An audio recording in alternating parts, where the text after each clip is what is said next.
Im letzten Video haben wir bereits ausführlich über die Gründe der Sauerstofftankexplosion während Apollo 13 gequatscht und daher wollte ich heute mal auf die Folgen eingehen und mal ein wenig über die Mission im Gesamten sprechen.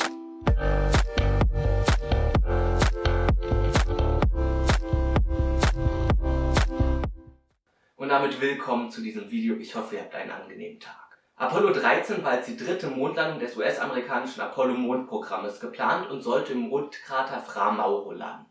Die Besatzung bestand ursprünglich aus dem Kommandanten Jim Lovell, dem Pilot des Landemoduls Fred Haise und dem Piloten der Apollo-Raumfähre Ken Mattingly. Letzterer musste kurz vor der Mission vom Flug zurücktreten, weil er durch den Piloten der Ersatzcrew, Charles Duke, in Kontakt mit Röteln kam und im Gegensatz zu den anderen beiden Crewmitgliedern keine Antikörper besaß. Er wurde daher durch den Ersatzpiloten Jack Swigert ersetzt. Normalerweise würde man in einem solchen Fall die komplette Crew austauschen, was aber durch die Erkrankung Dukes nicht möglich war. Das war nicht hundertprozentig optimal, weil die Crews normalerweise im Team trainieren und Lovell, Haise und Swigert daher nicht hundertprozentig eingespielt waren.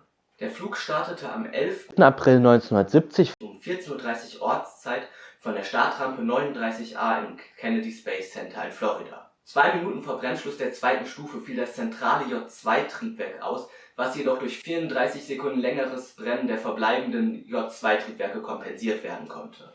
Außerdem musste das J-2-Triebwerk der dritten Stufe 9 Sekunden länger brennen als normal, um die Rakete in den gewünschten Parkorbit zu bringen. Trotzdem hatte die dritte Stufe noch genügend Treibstoff, um das Translunar-Injektionsmanöver durchzuführen, um die Apollo-Raumfähre und die Mondlandefähre auf eine hochelliptische Flugbahn in Richtung Mond zu bringen.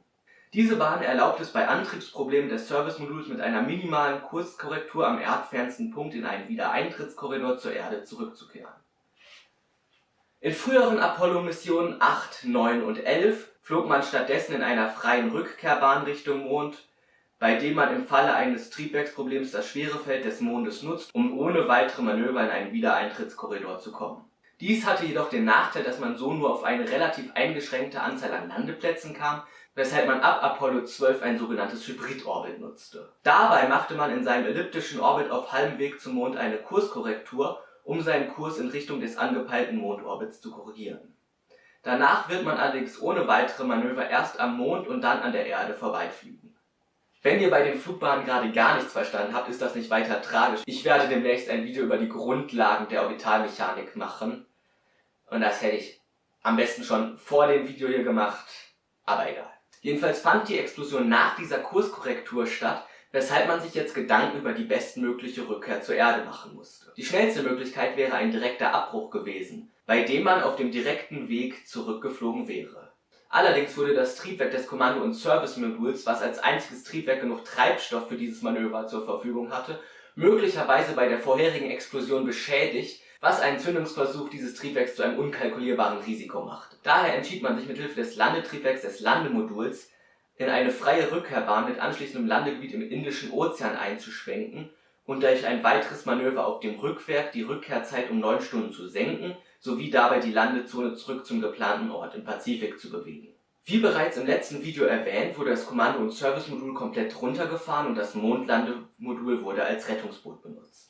Dieses Szenario wurde zwar schon früher für Notfälle diskutiert, detaillierte Pläne gab es aber nur für die Nutzung der Lande- und Starttriebwerke des Mondlandemoduls, nicht aber für ein komplettes Runterfahren des Kommandomoduls. Daher mussten im Simulator am Boden zügig neue Prozeduren wie zum Beispiel das Wiederhochfahren des Kommandomoduls mit nichts weiter als der Wiedereintrittsbatterie als Energiequelle erprobt werden. Außerdem galt es mit der Energie und den Konsumgütern massiv zu haushalten. Zum Energiesparen wurden alle nicht unbedingt benötigten Stromverbraucher abgestellt, wie zum Beispiel Lampen, Heizungen und teilweise sogar das Flugleitsystem. So reduzierte man den Stromverbrauch auf etwa ein Fünftel, weshalb zum Missionsende auch noch 20% der 2181 Amperestunden des Mondlandemoduls übrig waren.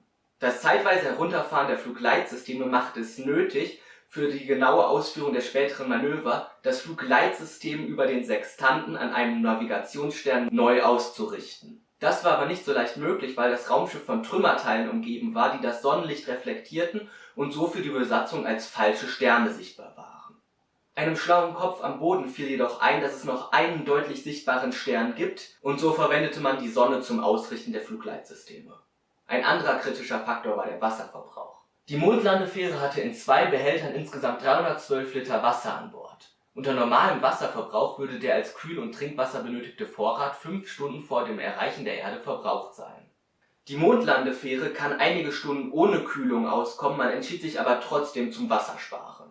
Die Astronauten tranken nur noch 200 Milliliter pro Tag und aßen wasserhaltige Nahrung wie kalte Hotdogs anstelle der dehydrierten Nahrung, die mit Wasser aufgegossen werden muss. Man wird im All nicht besonders durstig, dehydriert aber trotzdem, weshalb zum Beispiel Jim Lovell während der Mission 7 Kilogramm an Körpergewicht verloren hat. Das war ein Rekord. Am Ende der Mission verblieben noch etwa 14 Liter Wasser im Servicemodul. Sauerstoff war kein Problem. Von anfangs 25 Kilogramm war am Ende noch 14 Kilogramm übrig.